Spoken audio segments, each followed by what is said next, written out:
आता आपण Goa glass fibre limited या कंपनीच्या परिसरातून जातोय।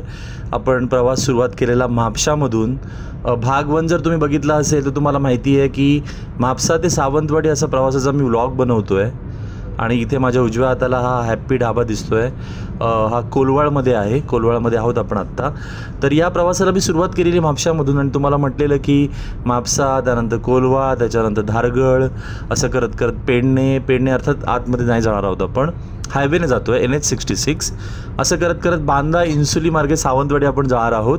तर या संपूर्ण प्रवासाचा माझा जो व्लॉग आहे तो मी शूट करतोय, अर्थात तो भागांमध्ये येतोय कारण हा प्रवास खूप मोठा आहे तसा, त्यामुळे भाग 1, 2, 3, 4 जेवढं काही प्रॉपर मॅनेज होईल तसं मी तुम्हाला दाखवणार आहे। आता हे कोलवाळचं ब्रिज आहे NH66 वरचं। अगदी लहानपणापासून जेव्हा आम्ही प्रवास केला आहे त्यावेळी वेगळ्या कारणांसाठी हा ब्रिज वापरला। याचं एक कारण म्हणजे अडवलपालला जायला पण इथून रस्ता आहे पुढून, आणि रेवोडाला जायला पण, दोन्हीकडे जायला इथून रस्ता आहे। रेवोडाला जे भूतनाथ पंचायतन आहे तिथे जायला पण आतून रस्ता आहे, तो ब्रिजच्या जरा अलीकडून निघतो। मित्रांनो, आता आपण साधारण धारगळच्या जवळपास, धारगळ आलंच आहे, हे दिसतं आहे समोर जो मोठा बोर्ड आहे ना, तो बघितल्या धारगळ आलं हे कळतं आपल्याला। आणि मी खाली पण देत जाईन तसं व्हिडिओ एडिट करेन तसं की कोणते भाग आहेत, काय आलं आहे इथे, फेमस काय आहे, हे सगळं देत जाईन। आता हा जो माझ्या उजव्या हाताला जे रेस्टॉरंट दिसतं आहे ना, ते एक उडुपी रेस्टॉरंट आहे। एक चांगली चॉईस आहे व्हेज लोकांसाठी। असं नाही म्हणणार मी की एकदम एक्सेलेंट वगैरे आहे, पण ओके आहे, चांगलं आहे। म्हणजे अगदी 5 स्टार असतील तर त्याच्यातले 3.5 स्टार द्यायला काही हरकत नाही, एवढं ठीक आहे। कारण बऱ्याचदा काय होतं की आपण या हायवेवरून प्रवास करतो आणि गोव्यात पटकन कळत नाही की नक्की चांगलं जेवण किंवा चांगल्या गोष्टी कुठे मिळतील, कारण बऱ्याचदा हिडन जेमच असतात इथे, फारसे पॉप्युलर नसतात आणि बार रेस्टॉरंट टाईप जास्ती असल्यामुळे पटकन ते लक्षात येत नाही। आता आपण धारगळच्या त्या प्रसिद्ध भागात आलो ज्याला आपण, जसं हातखांबा आहे तसं इथे 2 खांबा आहे किंवा 2 खांब असं म्हणतात, ओके, 2 खांबे कोकणीमध्ये। तर हा भाग आहे, इथून आत रोड गेला पारसेला। आपल्याकडचे जे पारसेकर आहेत सिंधुदुर्गातले आणि इतर भागातले महाराष्ट्रातले, त्या सगळ्या बऱ्याचशा पारसेकरांचं मूळगाव इथेच आहे पारसेमध्ये। जसं नार्वेकरांचं नार्वे तसं पारसेकरांचं पारसे। आता ही उजव्या हाताला दिसते ती विलेज पंचायत आहे इथली धारगळची। गोव्यात एक बघितलं मी, पंचायत किंवा ज्या ग्रामपंचायत असतात त्याच्या ज्या बिल्डिंग आहेत खूप चांगल्या आहेत। त्यानंतर आत्ता हे काळोजी शॉप्स दिसत आहेत माझ्या डाव्या हाताला।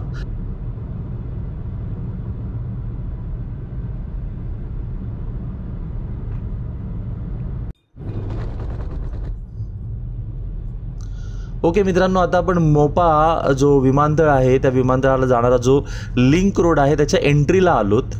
जर तुम्ही पणजीकडून येत आहे किंवा म्हापशाकडून येत आहे तर तुम्हाला इथून एंट्री आहे, जर तुम्ही सावंतवाडीकडून येत आहे तर तुम्हाला पल्लीकडे एंट्री आहे। पण अर्थात हा जो लिंक रोड आहे तो वापरायची गरज लागत नाही सिंधुदुर्गातल्या लोकांना किंवा महाराष्ट्रातल्या लोकांना, कारण त्यांना बांदामधूनच रस्ता आहे। जरा पुढे आलात तर तुम्हाला पेडण्यामधून पण रस्ता आहे, इतक्या लांब यायची गरज लागत नाही। पण जे म्हापशाची लोकं आहेत किंवा जे पणजीवरून येत आहेत, मडगाववरून येत आहेत या विमानतळासाठी, त्यांना हा वर जो ब्रिज आहे स्टेट ऑफ द आर्ट असं म्हणूया आपण, तर हा एक्सप्रेसवे मुद्दाम त्यांनी बांधला आहे सो दॅट की इथून जो जुना रस्ता होता त्याने वेळ लागायचा, त्यामुळे त्यांनी आता मोठा रस्ता बांधला आहे आणि तुम्ही पटकन पोहोचता विमानतळावर, ते एक चांगलं झालं आहे। त्यामुळे आता म्हापसा ते विमानतळ ही जी कनेक्टिव्हिटी आहे ती चांगली झाली आहे असं म्हणायला हरकत नाही। हा जो साईडला दिसतो आहे तो तिकडून येणाऱ्या लोकांसाठी आतमध्ये जाता येतं।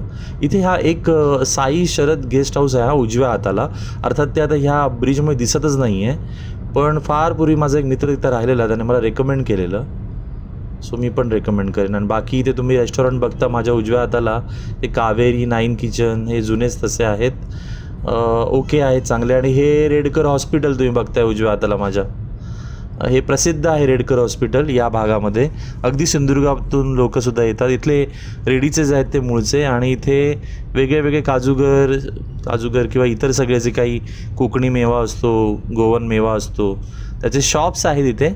शॉपिंग तुम्ही करू शकता या भागामध्ये. आता हा धारगळचाच भाग चालू आहे. थोड्या वेळाने पेडणे येईल किंवा इतर भागाबद्दलही मी सांगेन पुढे, जसं जसं ती गावं येतील तसं सांगेन.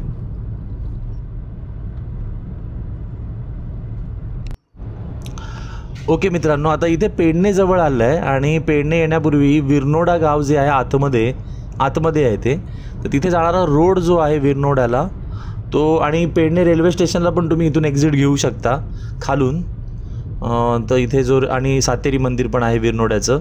हा बघा, हा जो दिसतो आहे रोड इथून डावीकडे गेला आहे तो, आणि तो गेला आहे तिकडे सातेरी मंदिर किंवा गावाकडे. आणि इथून तुम्ही सरळ गेलात खाली तर पेडणे रेल्वे स्टेशनकडे जाऊ शकाल. थोडंसं पेडणे रेल्वे स्टेशन बाहेरच आहे पेडणे शहरापासनं. आता अर्थात ते हे सगळं झाल्यावर इन्फ्रास्ट्रक्चर एवढं लांब पण वाटणार नाही आहे, पण पूर्वी तर खूपच लांब वाटायचं. हे ओव्हरब्रिज बांधलं आहे पूर्ण, त्यामुळे इथे गव्हर्मेंट कॉलेज आहे. कुठेतरी संतांचं नाव दिलं आहे त्याला, मला आता पटकन ते आंबिये संत आंबिये, त्यांच्या नावावरून ते गव्हर्मेंट कॉलेज आहे आणि ते खूप प्रसिद्ध गव्हर्मेंट कॉलेज आहे इथलं. बाकी तुम्ही बघताय की आपला प्रवास खूप प्रसन्न वाटतो आहे. मगाशी म्हटलं की आपला प्रवास जो आहे चालला आहे तो खूप प्रसन्न वाटतं. त्याला वातावरण कारणीभूत आहे. एक तर सूर्यप्रकाश स्वच्छ आहे.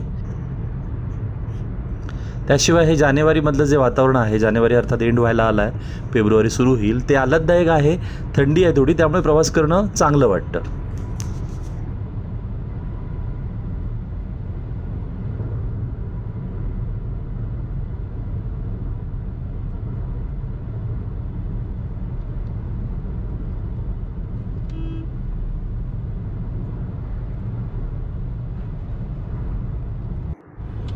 हा बघा, इथे अजूनही हा रस्ता झालेला नाही आहे. अजूनही आपण जुन्या रस्त्यानेच प्रवास करतो आहे. अल्टरनेट रूट जो मधून काढतायत, जे टर्न होतं मोठं टर्न, ते काढायचा प्रयत्न चालला आहे त्यांचा. अर्थात त्याला वेळ लागेल, काम चालू आहे. लवकरात लवकर पूर्ण होईल अशी आपण अपेक्षा करूया.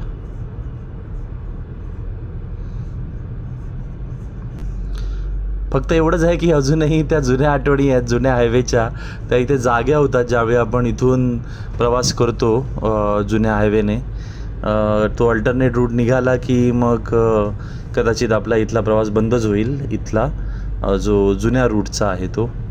इकडे ती बरीच त्यावेळी हॅपी ढाबा, बाबूश रेस्टॉरंट वगैरे बरंच काय काय होतं इथे. त्यांचे बार पण होते बहुतेक. सो ते आता सगळं विस्मृतीत जाईल. बाकी आता पेडणे जवळ आले मित्रांनो, आणि पेडणे अर्थात तिकडूनही वाट होती, इथूनही वाट आहे. हे बघा, आता हा जो एकदा उतार संपला, अरे बापरे, हा काय, त्याची काही चुकी नाही आहे. अर्थात तो अचानक बसवाल्याने मध्येच थांबवली ना गाडी, त्यामुळे प्रॉब्लेम झाला आहे. ओके, सो आपण आत्ता पेडणेच्या जवळ आलोत. आम्ही मगाशी म्हटल्याप्रमाणे की पेडण्याला जायला तिकडूनही रूट होता आणि इथूनही रूट आहे. आता हा रूट जो आहे सिंधुदुर्गातल्या लोकांना जवळ पडतो, किंवा महाराष्ट्रातल्या लोकांना, किंवा इथल्या गोव्यातल्या इतर जी गावं आहेत, बरीच गावं आहेत इकडे, वारखंड वगैरे बरीच गावं आहेत. सो त्या गावातल्या लोकांना बरं पडतं. इथे सातार्डा पण आहे. सातार्डा जे गाव आहे अगदी बॉर्डरवरचं गाव सिंधुदुर्ग आणि गोव्याच्या, ते इथे जवळच आहे. सो एक रूट जातो पेडण्याला आणि एक सरळ ब्रिजवरून सातार्डा. सो बघा, आता आपण इथे या फॅसिलिटीच्या जवळ आहोत. इथे ते चहा वगैरे मिळतो. झाटी काजू पण मिळतात इथे. बोट दिसतील आपल्याला. आहे बघा, झाटी आहे. गोवा काजू पण आहे तिथे. आणि कसला तरी ढाबा आहे, बिश्नोई ढाबा, म्हणजे बहुतेक परप्रांतीयांचा असेल, पण काय गोव्यामध्ये परप्रांतीयांचाच बोलबाला जास्ती आहे. बाकी आता आपण एक सुंदर मंदिर बघणार आहोत. ते मंदिर बघा कसं रस्त्यावरून तुम्हाला दिसतं. इथे तुम्हाला बघा, हे रस्त्यावरून जे मंदिर दिसतं आहे, अतिशय सुंदर मंदिर आहे. पोरसकडे नावाचं गाव आहे आणि या गावामधलं हे मंदिर आहे. रस्त्यावरच आहे माऊली मंदिर. तुम्ही कधी प्रवास करत असाल या रूटने तर इथे थांबून तुम्ही दर्शन पण घेऊ शकता. खूप छान मंदिर आहे. मी मागच्याही दर्शन घेतलेलं, त्यामुळे मला माहिती आहे. आणि जरा पुढे गेल्यावर 2 गोष्टी आहेत. एक तर वारखंडचा रोड आहे जो वर जातो, आणि पुढे रेल्वे ब्रिज जे आहे ना, जसं मी तुम्हाला म्हटलेलं की NH66वर बऱ्याच ठिकाणी 4-5 ठिकाणी मेजर जिथून रेल्वेचं ब्रिज क्रॉस होतं, म्हणजे वरून रेल्वे खालून हायवे, अशी जी ठिकाणं आहेत त्याच्यामध्ये मी तुम्हाला म्हटलेलं रत्नागिरीमध्ये संगमेश्वरला आहे. ओके, संगमेश्वरचं मी तुम्हाला सांगितलेलं. त्यानंतर पुढे खेड आणि पोलादपूरच्या तिकडचं पण मी सांगितलेलं. त्यानंतर आपल्या सिंधुदुर्गामध्ये कसालमध्ये आहे. तसंच इथे गोव्यामध्ये पेडणे जे आपलं तालुका आहे त्या तालुक्यामध्ये असं ब्रिज आहे, समोर दिसतंय आहे तुम्हाला बघा.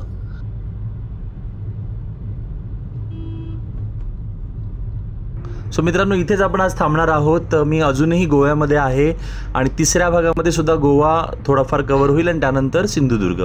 तर हा ब्लॉग आवडला असेल तर नक्की शेअर करा आणि सबस्क्राईब करायला अजिबात विसरू नका. धन्यवाद मित्रांनो.